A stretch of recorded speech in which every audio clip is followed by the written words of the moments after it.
Your heartbreak will get better the moment you hear what I am about to say. Yesterday, I sat with David Kessler, the world's foremost expert on grief, to talk about the subject of heartbreak and how to find happiness again after we have had our heart broken. And one of the things that became eminently clear, if it wasn't clear to me before, was that heartbreak and grief are like this. People always want to know from me, which grief is the worst? Is it this kind of death? Is it a divorce where they're still rejecting you every day on this planet? Like, what's the worst? And I always go, yours. Yeah. Your grief is always the worst. It's always the worst. Forget everyone else's. It's just you. Grief, David said, is a change you didn't want. And what is heartbreak but a change you didn't want? When someone leaves us, when someone betrays us, when someone decides that they no longer want us, that is a change that we did not want. And the result we typically call heartbreak, but that heartbreak is a kind of grief. It's a grieving over a person we have lost that we'll likely never have back again. It's a grieving over a future that we thought we would live out, but is no longer our reality. It's the unwelcome arrival of a reality, a new future that we did not plan to begin today and are probably not ready to start today. But the heartbreak I wanted to talk with David about was not simply the heartbreak of a romantic partner who had left us, but heartbreak in general that can occur in all different forms in our life. Because we can be heartbroken in love, we can be heartbroken in life.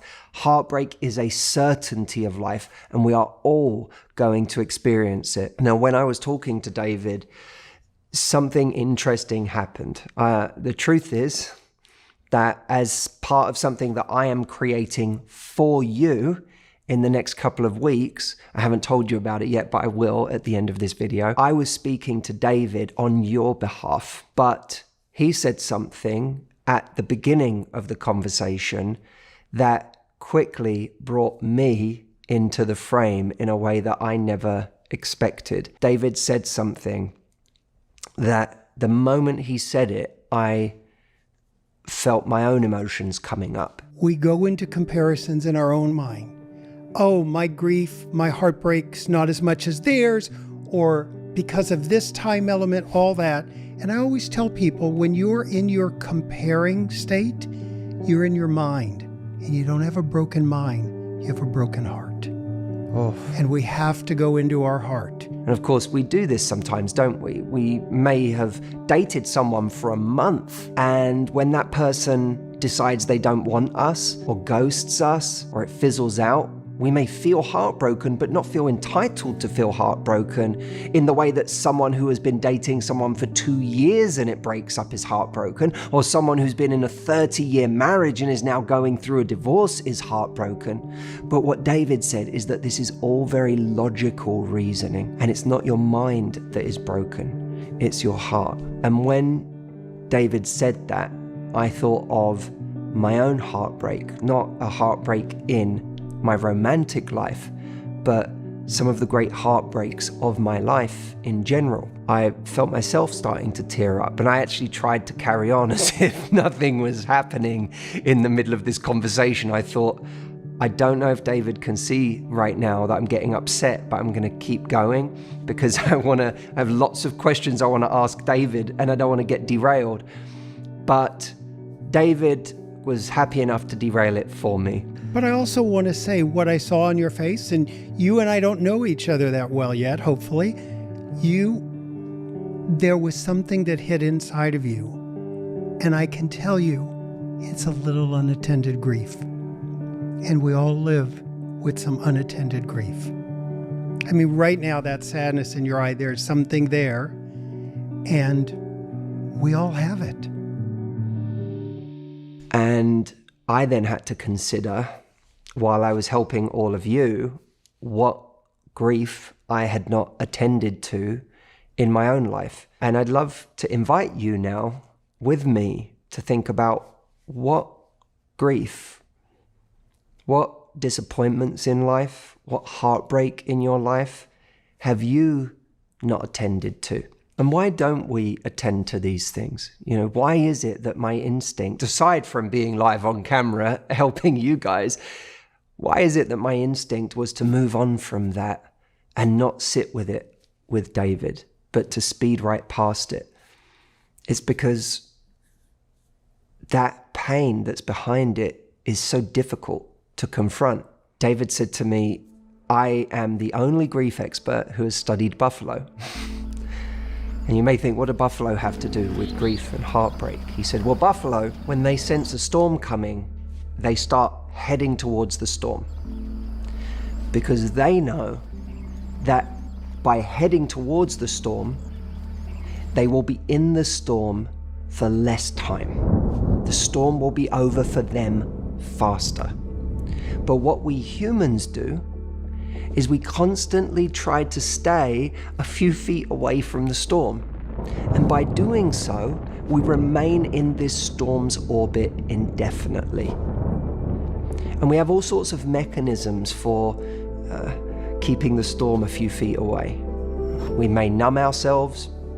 We may move on anytime the situation gets close. We may try and avoid any potential trigger for our heartbreak anytime it comes up. We may go to an emotion that's more comfortable for us to go to. I know that there have been certain situations in my life, and I'm not speaking past tense. I'm not talking about 5 years ago. I'm talking about right now. There are certain situations in my life that it's been easier to be angry about.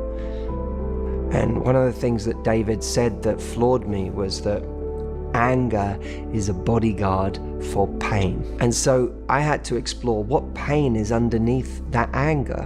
What pain is underneath your anger? Maybe if you think back to a relationship that the way it ended, or the betrayal that you experienced, that thing that person did to you or made you feel, that anger that it brought up for you, that maybe stayed around for a long time. What was underneath that anger? Because I know what was underneath my anger, what is underneath my anger, is sadness. It's that grief. And there are plenty of things in my life that feel like there's plenty of storms I've headed right into very bravely. And there's other storms in my life where it's felt too scary to get close to that emotion. And as David put it, we have this fear that if we start crying about something, we'll never stop. So we avoid it altogether. But in my life, and what this conversation with David proved to me was, I want to go towards those storms, every single one of them that I have been avoiding. Because I've done a lot of healing with myself in the last few years, and I've had the help of some amazing people, but I want to go further, and I want to go into those storms that I've been ignoring or staying a few feet away from. You may want to do the same, because the truth is, none of these emotions can stick around forever if we actually head into the storm, if we act like the buffalo do, as David says. And allowing ourselves to feel these emotions, deeply feel them, engage with them, is a form of showing up for ourselves and tending to ourselves. If we really feel our own sadness, the disappointment of what has happened to us in our lives, then we have an opportunity to be there for ourselves. We have an opportunity to exercise self-compassion. But we can't exercise that compassion for things that we're ignoring. In order to have compassion for ourselves, we have to come to terms with the loss that we have experienced. And the loss might be something that came and went, or it might be the feeling of loss that comes with something we never had. The coming to terms with something that we never had. And the pain of that. That's a form of showing up for ourselves, that self-compassion. We live in a culture today that sort of demonizes the idea of feeling sorry for oneself, especially where I'm from in England. The idea of feeling sorry for yourself is about the worst thing you can do. But what we have to do is look at feeling sorry for yourself in a different light, as feeling for yourself, for what you have been through, The only time that feeling sorry for yourself is a problem is when it goes hand in hand with a lack of accountability and ownership. If I spend my whole life feeling sorry for myself and I never do anything about it, that's when we can waste our lives. But what if feeling for yourself was doing something about it? What if feeling for yourself was the root to doing something about it? Haven't you ever had a conversation with someone where they felt for you? They saw you and they understood you and they showed up for you in a certain way. And by doing that, it was healing for you. And from that place, you were more empowered. You were able to do more because you felt seen. That was a basis, a foundation on which you could actually start to move again. Well, what if you could do that for yourself?